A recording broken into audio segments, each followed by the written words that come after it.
పాడి పంటలు ఛానల్ చూస్తున్నటువంటి రైతు సోదరులందరికీ నా నమస్కారం. నా పేరు డాక్టర్ ముండ్రు వెంకటేశ్వర్లు. నేను పశు వైద్యాధికారిగా regional animal husbandry training centre Guntur నందు పనిచేస్తున్నాను. ఈనాటి కార్యక్రమంలో మనము పశువులలో జీవన సంబంధ లేదా ఉత్పత్తి వ్యాధుల గురించి మనం తెలుసుకుంటున్నాం. ఇందులో ముఖ్యంగా మనకి ఇంపార్టెంట్ అయినవి ఏంటి అంటే ఫస్ట్ థింగ్ కీటోసిస్, తర్వాత రెండోది హైపోమెగ్నీషిమియా, పాల జ్వరం అంటాం, తర్వాత డౌనర్స్ కౌంట్ సిండ్రోమ్, పడక జబ్బు అంటాం. ఇందులో మనం ముందుగా తెలియజేసుకోవాల్సింది ఏంటంటే ఫస్ట్ మనం మొదటి టాపిక్ ఏంటంటే కీటోసిస్ అంటే దీంట్లో మనం ఇది ఎందువల్ల వస్తుంది. ముఖ్యంగా నేను చెప్పేది ప్రతిదీ కూడా లక్షణాలు మాత్రమే ఎక్కువగా ఇంపార్టెన్స్ ఇచ్చి చెప్తాను. వాటికి ట్రీట్మెంట్ అనేది మనం లోకల్గా మీరు రైతు సోదరులు గమనించాల్సింది లక్షణాలనే.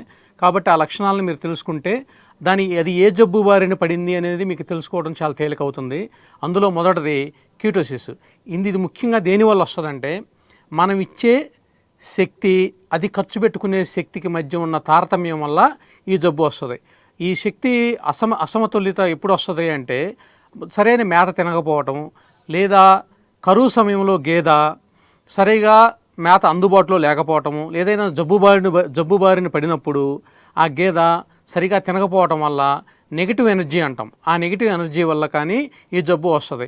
దీనిలో ప్రధానమైన ఏమేంటి అంటే కారణాలు ఏంటంటే మనం ఎప్పుడైతే కార్బోహైడ్రేట్స్ అందుబాటులో ఉండవో, ఆ కార్బోహైడ్రేట్స్ అందుబాటులో లేనప్పుడు శరీరంలో ఉన్న కొవ్వులని కరిగించుకుంటుంది కాలేయ సహాయంతో. దానివల్ల ఏమైందంటే ఆ కొవ్వులు గ్లూకోజ్గా కన్వర్ట్ అయ్యేటప్పుడు అది ఏమవుతుందంటే కీటోన్ బాడీస్ అనే ఒక పదార్థం దాంట్లో రక్తంలోకి వస్తుంది. ఆ కీటోన్ బాడీస్ అనేవి ఉత్పత్తి అవ్వటం వల్ల దాని యొక్క శ్వాసలో కానీ నోట్లోంచి కానీ గాఢమైన అమోనియా వాసన వస్తుంది. మీకు లక్షణం ఏంటంటే కీటోన్ బాడీస్ మెయిన్ లక్షణం ఏంటంటే గాఢమైన అమోనియా వాసన వస్తూ ఉంటుంది. తర్వాత గేద రెండు లెగ్గులు ఒకదానికొకటి క్రాస్ లెగ్స్ పెట్టుకుంటుంది. దాన్ని మనము వంకరగా పెట్టుకుంటాయి, ఒకదానికొకటి దాటినట్టు పెడతా ఉంటాయి. విపరీతమైన గేదెను కానీ ఏదైనా దూడ దానికి పక్కగా దూడ వచ్చినప్పుడు కానీ, లేదా ఏదైనా గోడను కానీ విపరీతంగా నాగుతూ ఉంటుంది. విపరీతంగా నాగుతాం, మీకు అర్థమైపోతూ ఉంటుంది ఆ లక్షణము. నాగుతూ ఉంటుంది, లేదా గుంజ చుట్టూ తిరుగుతూ ఉంటుంది. ఏదైతే మన గుంజ ఉంటుందో ఆ గుంజ చుట్టూ తిరగటం కానీ, కళ్ళుకు సరిగ్గా కనిపించకపోవడం కానీ, ఇలాంటి లక్షణాలని అది గేదె ముఖ్యంగా చూపిస్తుంది.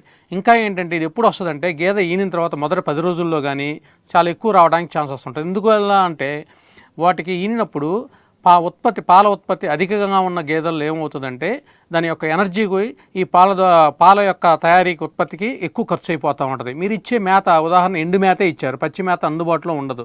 అలా ఎండు మేత ఎక్కువ ఇవ్వడం వల్ల ఏమవుతుందంటే దానికి సరిపడా శక్తి దాని బాడీకి అందుబాటులోకి రాదు శరీరానికి. అలాంటప్పుడు ఏం జరుగుతుందంటే ఈ కీటోన్ బాడీస్ అనేవి ఫామ్ అవుతూ ఉంటాయి. ఇంకోటి ఏంటంటే వెనక కాళ్ళు కూడా తొడలు ఉరుగుతూ ఉంటాయి. మీకు గేదె బాగా అర్థమైపోతూ ఉంటుంది. వెనక కాళ్ళు కండరాలు అనేవి ఉరుగుతూ ఉంటాయి. వాటితో పాటు క్రాస్ లెగ్స్ రెండు ముందు కాళ్ళు ముఖ్యంగా అటొకటి ఇటొకటి వంకరగా పెట్టుకోవడం ఉంటాయి కాళ్ళు. ఈ లక్షణాలు మీరు కనుక గమనించినట్లయితే ఒక్కొక్కసారి అది సివియర్ అయినట్టయితే పడిపోవటం కానీ, శుభ్రంగా లాటరల్ రికంబెన్సీ అంటాం, ఇలా మొత్తం పడుకొని ఉంటాం కానీ ఇలాంటి లక్షణాలను చూపిస్తూ ఉంటుంది. మనం దీంట్లో ఖచ్చితంగా గమనించాల్సిన విషయం ఏంటంటే ఇమీడియట్గా దీనికి గ్లూకోజ్ అనే శక్తిని మనం దానికి గ్లూకోజ్కి సంబంధించినవి ఇవ్వాల్సి వస్తుంది, ఎనర్జీ. అందులో ముఖ్యమైనది ఏంటంటే హాస్పిటల్లో గ్లిజరిన్ ఉంటుంది. మీకు ఇమీడియట్ యాక్షన్గా బాగా పనిచేయడానికి ఏంటంటే ఈ గ్లిజరిన్ను హాస్పిటల్లో ఉచితంగా అందుబాటులో ఉంటుంది. అలాగే మీరు రక్త పరీక్ష కనుక చేయించుకున్నట్లయితే దాంట్లో గ్లూకోజ్ లెవెల్స్ తక్కువగా ఉంటాయి. ఇందాక చెప్పాను మీకు కీటోన్ బాడీస్ అనేవి ఈ రక్తంలో ఎక్కువగా ఉంటాయి. దానికి ఒక టెస్ట్ చేస్తారు, రోత్రాస్ టెస్ట్ అని. ఆ టెస్ట్ వల్ల కూడా పశు వైద్యులు దాని యొక్క కారణం ఏంటనేది కూడా ఈజీగా చెప్పగలరు అన్నమాట. ఇవన్నీ కూడా కీటోసిస్ అనే సంబంధించిన దానికి జబ్బుకు సంబంధించిన కారణాలు. మీరు దీంట్లో ముఖ్యంగా గుర్తుపెట్టుకోవాల్సింది ఏంటంటే పాలు ఉత్పత్తి సడన్గా పడిపోవడం. ఒకేసారి అప్పటిదాకా 5-6 లీటర్లు పూటకిచ్చే గేదె కూడా ఏమీ పాలు ఇవ్వకుండా ఎగ్గొట్టడము, పేడ రాకపోవటము, తర్వాత క్రాస్ లెగ్స్ పెట్టుకొని ఉండటం, రెండు ముందు కాళ్ళు వంకరగా పెట్టుకోవటం, వెనకాలు వనకటము, గేదె గుడ్డిదాని కనుక తిరిగినట్టు తిరుగుతూ ఉండటము గొంతు చుట్టూరు. తర్వాత ఇలాంటి లక్షణాలు ఏది చూపించినా కూడా మీకు ఆ మందు దానికి కారణం ఏంటనేది మీకు తెలుస్తుంది. మేత అందుబాటులో లేకపోవడం, సరైన పోషణ లేకపోవడం అనేది ఈ కారణాలతో సహా ఈ లక్షణాలు చూపిస్తున్నట్లయితే మీరు పశు వైద్యాధికారిని సంప్రదించవలసి ఉంటుంది. తర్వాత రెండోది హైపోమెగ్నీషిమియా. ఈ హైపోమెగ్నీషియమియా అనేది ఏంటంటే మెగ్నీషియం డెఫిషియన్సీ వల్ల వచ్చే జబ్బు.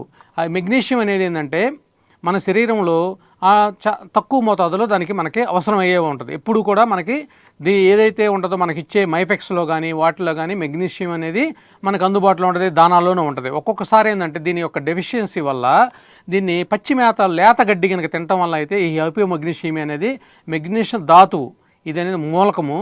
ఈ మూలకం లోపం వల్ల ఇది వస్తూ ఉంటుంది. ఇది చాలా ఫ్రీక్వెంట్గా వస్తుంది. పాల జ్వరం ఎలా వస్తుందో పాల జ్వరంతో కలిపి ఇది కంబైన్డ్గా వస్తూ ఉంటుంది. మీరు గమనించాల్సిన విషయం ఏంటంటే ఈనినప్పుడు ఇది తొందరగా ఈనిన వెంటనే చాలా గేదెల్లో గమనిస్తూ ఉంటారు. బట్ దీనికి ఉండే లక్షణాలు కొన్ని వల్ల మీరు అది చాలామంది మిస్అండర్స్టాండింగ్ అంటే అపార్థం ఏమనుకుంటారంటే రేబీస్ లక్షణాలు, కుక్క కరిసిందేమో అనుకునే లక్షణాలు చూపిస్తుందేమో అనుకుంటారు. దీంట్లో అందువల్ల చాలామంది రైతులు దీన్ని నమ్ముకుంటూ ఉంటారు. ఇది నేను చాలాసార్లు పరిశీలనలో గమనించిన విషయం ఏంటంటే చాలా తేలికగా ఊరికే తగ్గిపోయే జబ్బు. కాబట్టి దాని లక్షణాలను మనం ఒక్కసారి అవగాహన చేసుకొని కనుక ఉన్నట్లయితే దీన్ని ఎటువంటి ఇబ్బంది లేకుండా రైతు సోదరులు ఉండొచ్చు. అందులో ముఖ్యంగా ఏంటంటే దీని లక్షణాలు గేదె ఈనిన తర్వాత కాల్షియం డెఫిషియన్సీ ఉన్నప్పుడు గేదె పడిపోతుంది. దాన్నే మనం పాల జ్వరం లేదా హైపోకాల్షియమియా అంటాం. అలా కాకుండా మీరు అప్పుడు ఏం చేస్తారంటే మైఫెక్స్ బాటిల్ పెడతారు. మీరు కాల్షియం పెట్టుకుంటారు నరానికి. పెట్టుకున్న తర్వాత ఆటోమేటిక్గా అది మళ్ళీ పైకి లేచి నిలబడి మేత మేస్తూ ఉంటుంది, అన్ని నీళ్ళు తాగుతూ ఉంటుంది.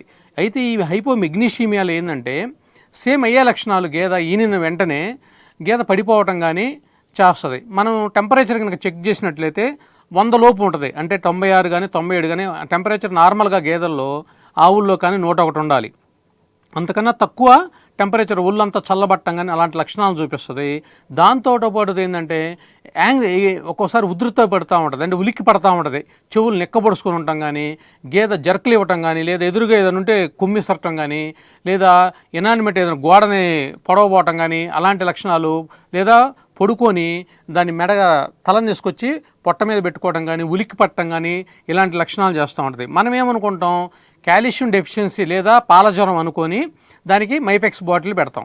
మైఫెక్స్ బాటిల్ పెట్టిన తర్వాత మళ్ళీ టెంపరేచర్ నార్మల్గా 101కి వస్తుంది. దీంట్లో ఉన్న లక్షణం ఏంటంటే 101కి వచ్చిన తర్వాత మరుసటి రోజు మళ్ళీ పడిపోయి ఉంటుంది మనం పోయి చూసిన తర్వాత. అలా పడిపోవడం మామూలుగా అయితే పడిపోకూడదు. కాల్షియం డెఫిషియన్సీ వల్ల ఏంటంటే ఒకసారి కాల్షియం మనము మైఫెక్స్ లేదా వేరే రకమైన దాన్ని పెట్టినప్పుడు ఆటోమేటిక్గా అది లేచిన ఇంకెప్పటికీ కూడా మళ్ళీ పడుకున్నా. అలా కాకుండా ఇది మరుసటి రోజు కూడా మళ్ళీ పడిపోయి టెంపరేచర్ మళ్ళీ సబ్నార్మల్ టెంపరేచర్ అంటాము, అంటే 100 లోపుకి మళ్ళీ వస్తుంది. అలాంటప్పుడు మీరు ఇలాంటి లక్షణాలు 1-2 సార్లు మీరు వెంటనే మరుసటి రోజు కూడా గమనించినట్లయితే ఈ ఉలికిపాటు ఇలాంటి లక్షణాలు మీరు గేదెలో చూసినట్లయితే వెంటనే మనము ఇది మెగ్నీషియం డెఫిషియన్సీ అనే మెగ్నీషియం అనే మూలకం వల్ల ఈ లోపం వచ్చిందని మీరు గ్రహించి వెంటనే మీరు మన దగ్గర హాస్పిటల్లోనే ఉంటాయి మెగ్నీషియం సల్ఫేట్ అంటాం, దాన్ని మ్యాక్స్ సల్ఫ్ అంటారు. ఆ దానిని ఓరల్గా నోట్ల ద్వారా కానీ 50 గ్రాములు లేదా 100 ml నార్మల్ సెలైన్లో దాన్ని కలిపేసేసుకొని నార్మల్ సెలైన్ని సబ్కట్గా అంటే తోలు కింద కనుక మీరు ఒకవైపు ఒక 50 పాయింట్లు ఇంకొక వైపు 50 పాయింట్లు కనుక మనం పెట్టినట్లయితే దాన్ని సబ్కట్ అంటే శరీరం తోలు కింద కనుక మనం చేసినట్లయితే ఒక 3 గంటల్లో గేదె లేచి నిలబడిపోయి మరుసటి రోజు కల్లా చాలా ఎటువంటి ఇబ్బంది లేకుండా నిలబడటం అనేది జరుగుతుంది. ఇది ఒక్కటి మీరు గమనించాలి. దీనికి రేబీస్కి కన్ఫ్యూజ్ అవుతూ ఉంటారు చాలామంది. ఎప్పుడన్నా మనకు తెలియకుండా కుక్క కరిచిందేమో అనుకుంటారు, కానీ దీనికి లక్షణాలు ఎప్పుడు వస్తాయంటే ఈనినప్పుడే, మొదటి 2 రోజుల్లోనే ఇది కనపడుతుంది. అలాంటి లక్షణాలకి మీరు కొమ్మెసట్టం కానీ లేదా పడిపోయి ఉలిక్కి పట్టడం కానీ లేదా బిత్తర సూపులు అలాంటివి ఏదైనా చూసినట్లయితే దానిని మీరు హైపోమెగ్నీషియమియా టెంపరేచర్ తక్కువగా ఉన్నప్పుడు కానీ ఇలాంటి లక్షణాలు మీరు చూసుకొని ఈ లక్షణాలు ఉన్నప్పుడు ఈ మెగ్నీషియం సల్ఫేట్ని కనుక మీరు వైద్యం కనుక చేసినట్లయితే ఎటువంటి ఇబ్బంది లేకుండా పశువులు కోలుకుంటాయి. అలాగే చూడండి, మీరు ఈ బొమ్మలన్నింటిని కూడా ఒకసారి మీరు గమనించినట్లయితే మీకు ఆ లక్షణాలను కూడా ఈజీగా ఉంటాయి. అలాగే ఇంకోటి ఏంటంటే పాల జ్వరం. ఇది అందరికీ రైతు సోదరులందరూ కూడా చాలా కామన్గా వినే తరచుగా గేదెలలో కనిపించే ఒక లక్షణము. ఈ లక్షణం ఏంటంటే మనకి కాల్షియం అనే మూలకము తక్కువ మోతాదులో శరీరానికి అందటం వలన ఈనిన వెంటనే ఈ లక్షణం మనకి గేదెల్లో కనిపిస్తూ ఉంటుంది. దీని యొక్క లక్షణాలు ఏమేంటి ఉంటాయి? మీకు కొండ గుర్తు ఒకటే, గేదె పడిపోతుంది లేదా నందిపోటులో ఉంటుంది లేదా మోకాల మీద కూర్చొని రకరకాలుగా ఇబ్బంది పడుతూ ఉంటుంది. దీంట్లో మనకేంటంటే నోటి సొంగ కూడా చల్లగా ఉంటుంది. శరీరం మీద మనం చేయి పెట్టినట్టయితే చాలా చల్లగా ఉంటుంది. పాసు కానీ పేడ కానీ ఎట్టి పరిస్థితుల్లో రాను. ఇదంతా మనం ఎప్పుడేంటంటే వీడిని మరుక్షణమే అంటే మరుసటి రోజు కానీ అదే రోజు కానీ లేదా 2 రోజుల్లో కానీ ఈ లక్షణాలు కనిపించడానికి మనకి ఎక్కువ అవకాశాలు ఉంటాయి. దీనికి ప్రధాన కారణము కాల్షియం లోపం. ఒక్కొక్కసారి మీరు అతిగా సూపర్ నేపియర్ కానీ లేదా మొక్కజొన్న కానీ ఎక్కువ మోతాదులో ఒకే రకమైన గడ్డిని ఎక్కువ మోతాదులో పెడుతున్నా కానీ ఈ కాల్షియం లోపం అనేది మనకు గమనిస్తూ ఉంటాం. అలాగే అధిక పాలన ఉత్పత్తి చేసే గేదెల్లో కూడా ఈ సరైన పోషణ మనం మినరల్ మిక్చర్లు కానీ ఖనిజ ధాతువులు మిశ్రమం కానీ వాడుకోలేనప్పుడు మనం ఈ కాల్షియం లోపం అనేది చాలా సాధారణంగా కనపడుతూ ఉంటుంది. ఇందులో మనం ముఖ్యంగా గుర్తుపెట్టుకోవాల్సిన లక్షణాలనే మీరు పలానా జబ్బు ఎలా ఉంటుందని తెలుసుకోవటమే మనకి ముఖ్యమైనది. ఆ లక్షణాలు ఏంటి అనేది నేను చెప్పాను. ఒకటేంటంటే పేడ పోయటం, పేడ రాదు, పాసు పోసుకోదు, శరీరం చల్లగా ఉండటం, నోటి సొంగ కూడా, తర్వాత ముట్టె కూడా మనము ఏదైతే మజిల్ అంటాం ఆ ముట్టె కూడా ఎండిపోయినట్టు డ్రై అయిపోవటము, ఇలాంటి పాలు మొత్తం ఉత్పత్తి పడిపోవటము, గేదె నందిపోవటం కానీ లేదా కంప్లీట్గా నేల మీద బారు పనుకోవటం ఉండటం కానీ ఇలాంటి లక్షణాలు కనుక మీకు కనిపించినట్లయితే ఈయన వెంటనే అది పాల జ్వరం కింద మీరు తీసుకోవాల్సి ఉంటుంది. దీనికి సరైన వైద్యం ఏంటంటే మైఫెక్స్ పెట్టుకోవటం. మైఫెక్స్ అనేది మీ దగ్గరలో ఉన్న పశు వైద్య అధికారిని కనుక సంప్రదించి మైఫెక్స్ అనే కాల్షియం బోరోగ్లూకోనేట్ కన్నా కూడా మైఫెక్స్ అని ఉంటుంది. దాంట్లో మైఫెక్స్తో పాటు మెగ్నీషియం, కాల్షియంతో పాటు మెగ్నీషియము కూడా ఉంటుంది. మళ్ళీ దాంతో మనకు గ్లూకోజినిక్ కానీ గ్లిజరిన్ కూడా ఉంటుంది. అలాంటి వాటిని కనుక మీరు వాడుకున్నట్లయితే మిగతా ఏదైనా మెగ్నీషియం డెఫిషియన్సీ ఉన్నా కూడా ఆ లోపాన్ని కూడా ఇది కవర్ చేస్తూ ఉంటుంది. అందుకని సాధారణంగా గేదె ఈనప్పుడు ఇలాంటి పాల జ్వరం కానీ లేదా హైపోకాల్షిమియా లాంటి లక్షణాలు కనపడ్డప్పుడు మైఫెక్స్ని మీరు ఎక్కువ ప్రాధాన్యత కింద తీసుకోవాల్సి ఉంటుంది. తర్వాత నెక్స్ట్ జ్వరం ఏంటంటే పాల జ్వరం తర్వాత డౌనర్స్ కౌ సిండ్రోమ్. ఈ డౌనర్స్ కౌ సిండ్రోమ్ అనేది ఏంటంటే ఈ అన్ని లక్షణాలు మీరు వైద్యం ఏదైతే మనం చెప్పామో మిల్క్ ఫీవరు, కీటోసిస్, ఇలాంటి వాటికి హైపోమెగ్నీషియమియా ఇలాంటి లక్షణాలను కనుక మీరు ట్రీట్మెంట్ సరిగ్గా లేదా చికిత్స చేయించుకున్నట్లయితే అది దేని కింద డౌనర్స్ కౌ సిండ్రోమ్ కింద పడక జబ్బు కిందక కన్వర్ట్ అయిపోతుంది. పడక జబ్బు అంటే స్పెషల్గా అంటూ ఏమీ వేరే రకమైన సూక్ష్మజీవుల వల్ల కానీ దేనివల్ల కానీ రావటం కానీ ఉండదు. కేవలం పొడుకొని మాత్రమే ఉంటుంది. దీనివల్ల దేనివల్ల వస్తుంది అంటే సేమ్ పై లక్షణాలు ఏదైతే మేము ఇంతకుముందు చెప్పుకున్నామో ఆ డిసీజెస్తో పాటు ఏదైనా జబ్బు బారిన పడినప్పుడు కానీ లేదా ఏదైనా సరైన ఇబ్బంది వచ్చినప్పుడు యాక్సిడెంట్లు అలాంటి అయినప్పుడు కూడా ఈ పడక జబ్బు అనేది సాధారణంగా వస్తూ ఉంటుంది. సో మీరు దీనికి ఏంటంటే సరైన వైద్యం చేయించుకోవడం అనేది చాలా ముందు వాటికి పాల జ్వరానికి కానీ లేదా మిగతా హైపోమెగ్నీషియమియా కానీ కీటోసిస్కి కానీ వీటికి వైద్యం చేయించుకోవాలి. సరైన టైంలో సరైన మందుని వాడినట్లయితే దీని నుంచి రికవర్ అవుతాం. ఒకవేళ కనుక మీరు దీన్ని వైద్యం కనుక చేయించినట్లయితే ఆ గేదె దేనికి పనికి రాకుండా చనిపోయే అవకాశం ఉంటుంది. సో కాబట్టి దీంతో పాటు ఈ జీవనక్రియ సంబంధించిన వ్యాధులతో పాటు కూడా ఇంకొకటి ఉంది మనం చెప్పుకోవాల్సిందంటే హైపోపాస్పటేమియా. అంటే మన పాస్పరస్ డెఫిషియన్సీ వల్ల కూడా ఈ ఈనిన గేదెల్లో జబ్బు వస్తూ ఉంటుంది. మనం మొదట చెప్పాం హైపోకాల్షియం లేదా పాల జబ్బు అనేదేమో కాల్షియం వల్ల వస్తుంది, హైపోమెగ్నీషియమియా అనేదేమో మెగ్నీషియం మూలకం యొక్క డెఫిషియన్సీ అయితే లోపం వల్ల వస్తుంది, కీటోసిస్ అనేది గ్లూకోజ్ శక్తి యొక్క లోపం వల్ల వస్తుంది కీటోసిస్ అనేది. అలాగే ఈ హైపోపాస్పటేమియా అనేది పాస్పరస్ యొక్క మూలకం. ముఖ్యంగా మన ఆంధ్రప్రదేశ్ నేలలో పాస్పరస్ యొక్క లోపము చాలా ఎక్కువగా ఉంటుంది.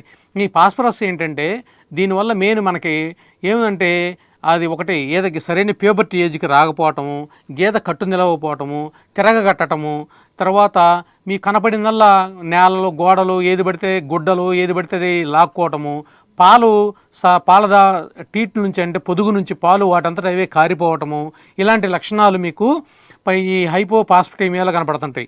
దీంతోపాటు ఇంకో ముఖ్యమైన లక్షణం ఏంటంటే ఒక్కొక్కసారి ఇది సివియర్గా వచ్చినప్పుడు ఈనిన గేదెలో ముఖ్యంగా ఈనిన తర్వాత పాసు కనుక అంటే యూరిన్ ఏమవుతుందంటే ఎర్రటి రంగులో కనుక వచ్చినట్లయితే అది హైపోపాస్పటేమియా కూడా మీరు లెక్క వేసుకోవాలి. యాక్చువల్గా మరి ఏమనుకుంటే ప్రోటోజోనల్ డిసీజ్ వల్ల పాస్ అనేది ఎర్రగా వస్తుంది అనుకుంటాం, బేబీ షూ రకరకాల వల్ల ఎర్రగా వస్తుంది. కానీ ఈడ గేదె యొక్క చరిత్ర అంటే హిస్టరీని మనం క్రైటీరియా తీసుకుంటే హిస్టరీ అంటే చరిత్ర అంటే గేదె ఈని ఉండటము, అలాగే లేత పచ్చిగడ్డి తినటము, లేదా అధిక పాల ఉత్పత్తి ఉన్నట్టయితే, లేదా ఫాస్ఫరస్ డెఫిషియన్సీ ఉన్న నేలల్లో కనుక మనం గేదెని పెంచుతున్న ఆ మేతను కోసుకున్నట్లయితే, లేదా గేదె గడ్డి బాగా మెచ్యూరిటీ రాకుండా వాటిని కోసి పెట్టడం వల్ల అలాంటి లక్షణాల్లో ఈ ఫాస్ఫరస్ డెఫిషియన్సీ ఉంటుంది. దీనికి మనం ఎందుకు యూరిన్ పచ్చగా ఎర్రగా వస్తుందంటే, ఎర్ర రక్త కణాల యొక్క విచ్ఛిన్నం అవటం వల్ల దాంట్లో ఉండే హీమోగ్లోబిన్ మనం ఏదైతే యూరిన్ ద్వారా బయటకు వస్తుంది హీమో అనేది, అది దానివల్ల యూరిన్ అనేది ఎర్రగా వస్తుంది. కాబట్టి ఇది కూడా చాలా ముఖ్యమైనది. దీన్ని పోస్ట్ పార్చురెంట్ హీమోగ్లోబినురియా అని కూడా అంటారు. దీనికి మిగతా జబ్బులకి మధ్యలో తేడాని గమనించి, అది బెబీషియా లేదా ప్రోటోజోవల్ డిసీజ్ కింద దీనికి వేరే తేడాని మనం అర్థం చేసుకొని దాని యొక్క చరిత్రను గమనించి ఈ హైపోపాస్ఫటిమియా కూడా సరైన వైద్యం మీరు చేయించుకుంటారని ఆశిస్తూ, ఈ అవకాశం ఇచ్చినటువంటి ఈ ఛానల్ ఏదైతే పాడి పంటల ఛానల్ వాళ్ళు ఉన్నారో వాళ్ళకి కృతజ్ఞతలు తెలియజేసుకుంటూ, మీ అందరికీ మరొకసారి ధన్యవాదాలు తెలియజేసుకుంటూ ఈ టాపిక్ ఇంతటితో ముగిస్తున్నాం. నమస్కారం.